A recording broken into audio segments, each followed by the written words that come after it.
উপজেলায় কেউরে পাইছি কেউরে পাইনি, লোক পাঠাইছি, রাজাপুরে লোক পাঠাই দিয়েছি যে তুমি ফিজিক্যালি গিয়ে জানো, শিক্ষা প্রতিষ্ঠানের তথ্য দেওয়ার জন্য তাগিদ দিয়েছি। আর সবচেয়ে হলো যে মোবাইলে চার্জ নাই, নেট নাই চালু, মেইল চলে না, হ্যাঁ, এখন তো তাৎক্ষণিক কোনো তথ্য পাওয়া যাচ্ছে না, তথ্য পেতে সময় লাগবে।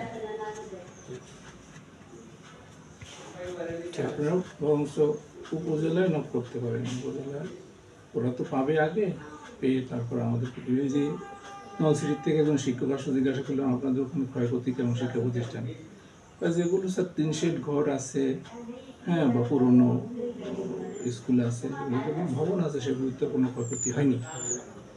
তাই যে সমস্ত প্রতিষ্ঠান 3 শেড রয়েছে সেগুলো ক্ষতিগ্রস্ত হইতে পারে, যেহেতু মানুষের বসত বাড়ি উপড়ে গেছে,